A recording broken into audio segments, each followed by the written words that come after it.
Hi, I'm Mark Cerny. I'm excited to be here to talk about the newest addition to our console lineup, PlayStation 5 Pro, and how it advances gaming technology. But first, I want to take just a minute to look at what we put in the original PlayStation 5 and how it delivers an exceptional gaming experience. When PS5 debuted in 2020, it brought a lot to the table. 8 Zen 2 CPU cores form the brains of PlayStation 5 and enable high-speed, complex gameplay, with character counts reaching into the hundreds and frame rates that can be as high as 120 frames a second. PS5 has a powerful RDNA 2 GPU, which can render anything from intricate details to fantastic worlds with vast panoramas to explore. Ray tracing allows for dramatic visual improvements, including reflections off of water or glass, and the realism that comes from real-time global illumination.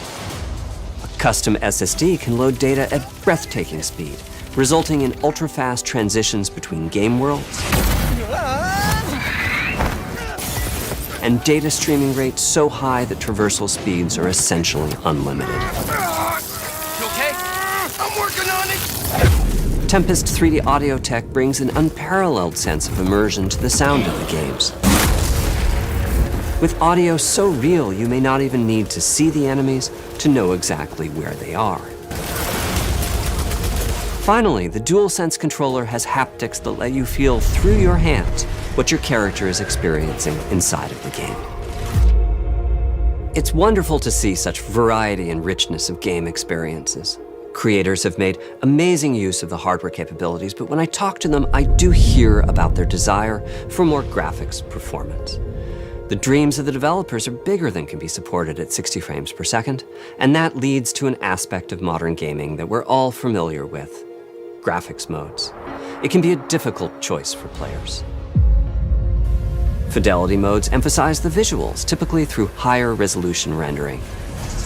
These modes might also have enhanced detail or use more ray tracing. But the games only run at 30 frames per second. The visuals can be choppier and the controls less responsive. Performance modes emphasize frame rate and interactivity, typically choosing to run at 60 frames per second,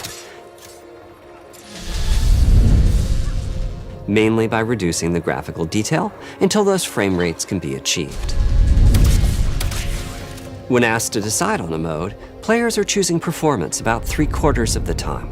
Removing that decision, or at least narrowing that divide, is one of the key targets for PlayStation 5 Pro. We want to give players the graphics that the game creators aspire to, at the high frame rates that players typically prefer. To do that, PS5 Pro substantially improves over PlayStation 5 in 3 ways. Here's what we call the Big 3.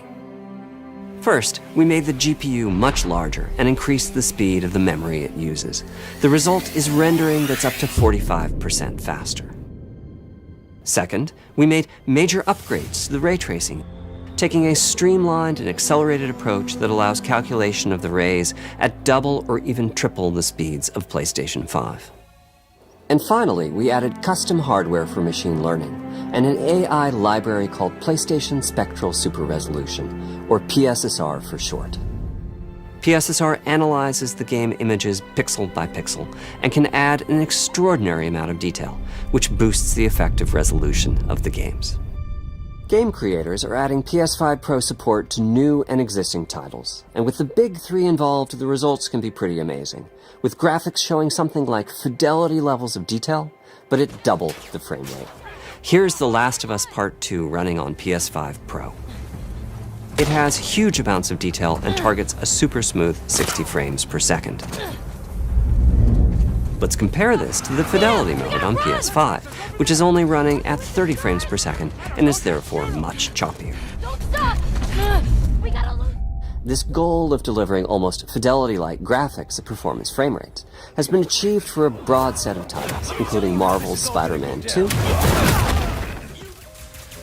and Ratchet & Clank Rift Apart. We can see that PS5 Pro is close to doubling the power of PlayStation 5.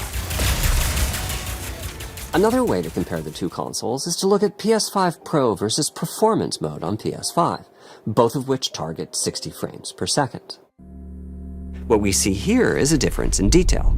PS5 Pro is much sharper and crisper than PS5.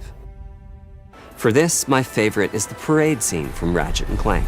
Distant details are much clearer. And here we can see Marvel's Spider-Man 2 is noticeably higher resolution throughout the scene, including the trees and procedural cars. So overall, some remarkable improvement to the games. On PS5 Pro, we can see increased sharpness to the graphics or smoother and more responsive gameplay. This is the big three showing their value. As you've been seeing, machine learning via the PSSR library is being used quite broadly to add pixel detail and boost frame rate. But there are as many approaches as there are game engines. The increase in raw GPU power is being especially effective for Horizon Forbidden West. Apart from the detail boost, that extra graphics power is allowing for improvements to lighting and visual effects, as well as to the hair and the skin in cinematics. Open up, guys. Jorv's orders. Good enough for me. Ray tracing is finding broad usage as well, particularly when the games are focused on higher frame rates. The faster hardware in PS5 Pro can make a real difference, allowing Gran Turismo 7 to add ray-traced reflections between the cars in gameplay, while continuing to support their targeted 60 frames per second. That boost in ray tracing is also delivering big wins for Hogwarts Legacy, allowing not only for better reflections and a greater variety of reflective surfaces, but also for further realism in the casting of shadows. I hope you've enjoyed this run-through of the technology behind PlayStation 5 Pro. Simply put, it's the most powerful console we've ever built, and a worthy addition to the PS5 family. Let me wrap this up by giving you a quick look at a number of games running on the new console. You'll never